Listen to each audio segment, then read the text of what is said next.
Hey guys, gusto ko lang i-share sa inyo ito. Ito nga ang Asahi to Ayun. So Asahi ang brand nito. Ito kasi yung pinakauna kong nabili nung sumahod ako ng YouTube. Ito yung binili ko as a remembrance for my first YouTube sweldo. Kasi magkano lang naman ang pinaka-first na sahod ko is nasa 5,000 mahigit. So, ayan ang binili ko. Asahi brand. So, 2020 yun noon. And 2023 na ngayon. Buhay na buhay pa siya. So, nilinis ko lang kanina kasi matagal na namin siyang hindi nagamit.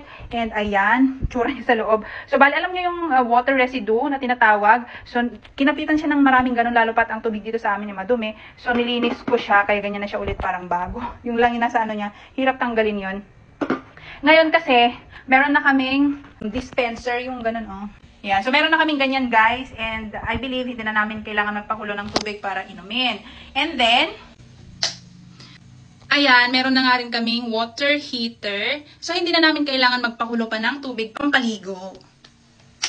So napag-isip-isip ko na ibigay ko na lang sa parents ko yan para magamit naman ito at sayang din kung itatambak ko lang dito sa bahay. So ibigay ko na lang sa kanila ito para sa kanilang comfort naman, lalo pat taglamig, para may mabilis silang pag-iinitan na inumin nila. Ayan. So, ayan po. Pansin nyo guys, Asahi yan. Asahi din yung rice cooker namin. Trusted brand ko ang Asahi guys kasi napakaganda ng quality. Tingnan nyo naman itong takip nito Alam nyo itong gilid niya. Smooth. Hindi kagaya ng ibang mga kettle, electric kettle na kapag ginanon mo, ang talas dito sa ganito niya. Ito kasi hindi.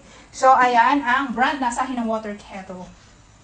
And share ko na rin yung inayos ko lang yan kanina guys. So, lahat po yan nabili ko sa Shopee. So, nabili ko po ito sa Orange App.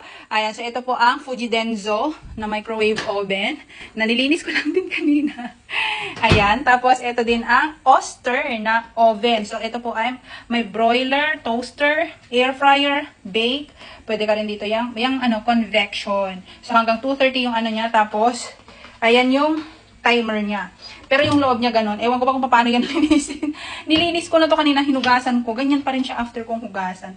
Ganyan siguro talaga siya. Ayan mo na nga yan. So, ito nabili ko rin to sa Orange App, guys. Ayan. Lahat yan. Ayan. Ito rin. Laho. Share ko ng lahat kasi kakalinis ko lang yan kanina. Sayang naman yung effort ko kung hindi ko siya bibidyuhan. So, ayan. Ito nabili ko lang dito sa Orange App, guys. Pang protection ng mga tumatalsik na mantika. Ayan. Natutupi yan. So, ang binili ko kasi yung 4-fold para as in totally nasara. May sasarado talaga as in hindi na makakawala yung talsik ng mantika dyan sa loob. So, ganyan yan. And, pwede mo naman siyang open na ganun lang. Ayan, para dyan lang siya. So, nakita niyo yung bagong hugas ko pa talaga. As in, nagpaka-devote ako kanina sa paghuhugas. So, ayan, pati ito, pinunasan ko na lang din. Kasi wala akong time madalas dyan. Kasi nagsiselfone lang ako. Mas masarap mag-cellphone. So, ayan, ito dati, ito lang nandito. Tapos, ito kasi nasa loob ng kwarto to. Doon sa di namin ginagamit na kwarto na ginawa na namin bodega. So, ito, naisipan ko, ilagay na lang dito. Ito rin. Itong lifetime na table na to. Maliit na to. Ayan. Sa Orange App lang din po yan, guys. Lahat po yan, basically. Kung wala si Orange App, wala akong mabibiling mga ganitong mga bubot dito sa bahay. Ayan. So, kung nakikita nyo yan, guys, very, very, very, very, very magulo. Pero, ito nga, ito yung nabili ko. Lagayan ng mga condiments. Ayan. Mantika yan, edible oil. Pero, nakabote kasi yun na lang na may sasalin ko pa dyan. Kasi may mga nabili kasi akong naka-pouch.